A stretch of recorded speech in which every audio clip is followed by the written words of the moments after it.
அமைச்சர்கள் தங்கம் தென்னரசு KKSSR ராமச்சந்திரனுக்கு எதிராக சொத்து குவிப்பு வழக்கில் அமைச்சர்கள் மீதான வழக்கு தற்பொழுது இடைக்கால தடை விதிக்கப்பட்டிருக்கிறது. வழக்குகளை மறு விசாரணைக்கு உத்தரவிட்ட சென்னை உயர்நீதிமன்ற உத்தரவிற்கு உச்சநீதிமன்றம் தற்பொழுது இடைக்கால தடை விதித்து உத்தரவு பிறப்பித்திருக்கிறது. இதுகுறித்தான கூடுதல் விவரங்களுடன் இணைக்கிறார் எமது செய்தியாளர் கிருஷ்ணா. கிருஷ்ணா, அமைச்சர்கள் மீதான வழக்கு தற்பொழுது உச்சநீதிமன்றம் இடைக்கால தடை விதித்திருக்கிறது. இது குறித்தான விவரங்கள். வணக்கம்.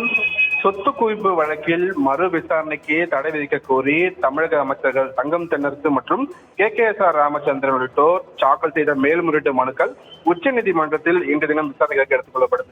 உயர்நீதிமன்றத்தின் உத்தரவுக்கு எதிராக உச்சநீதிமன்றம் தாக்கல் செய்த மேல்முறையீடு மனு நீதிபதி ரிஷிகேஷ் ராய் மற்றும் நீதிபதி SVN பட் அடங்கிய அமர்வில் இன்று விசாரணைகளுக்கு எடுத்துக் கொள்ளப்பட்டது.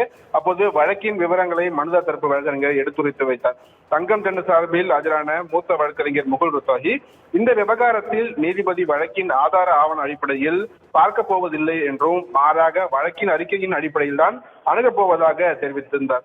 ஒரு வழக்கின் ஃபேக்டை பார்க்காமல் அறிக்கை அடிப்படையில் எவ்வாறு அணுக முடியும் என்ற ஒரு கேள்வியும் அவர் தரப்பில் நீதிபதிகள் முன்பாக வைக்கப்பட்டது. இதேபோல் KKSR ராமச்சந்திரன் தரப்பில் ஆஜரான வழக்கறிஞர் கபில் சிபில் இந்த வழக்கில் உயர்நீதிமன்றம் குற்றச்சாட்டு பதிவு செய்ய கூற முடியாது என்றும் ஏற்கனவே உச்சநீதிமன்றம் பல வழக்குகளில் அதை தெளிவுபடுத்தியுள்ளது என்றும் விளக்கமளித்தார். மேலும் வழக்கில் 2 அறிக்கை உள்ள போது அதில் எதை கணக்கில் எடுத்துக்கொள்ள வேண்டும் என்பதை விசாரணை நீதிமன்ற நீதிபதிதான் முடிவு செய்வார் என்றும் அவர் தெரிவித்திருந்தார்.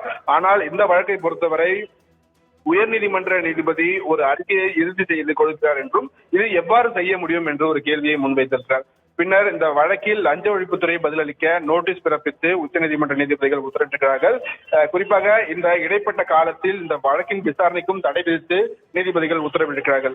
சொத்து குவிப்பு வழக்கு மறு விசாரணைக்கு இடைக்கால தடை விதித்து தற்போது உச்சநீதிமன்ற நீதிபதிகள் உத்தரவு பிறப்பித்திருக்கிறார்கள். தமிழக அமைச்சர்கள் தங்கம் தென்னரசு மற்றும் KKSR ராமச்சந்திரன் ஆகியோருக்கு எதிரான இந்த சொத்து குவிப்பு வழக்கு மறு விசாரணைக்கு இடைக்கால தடை விதித்து தற்போது உச்சநீதிமன்ற நீதிபதிகள் உத்தரவிட்டிருக்கிறார்கள்.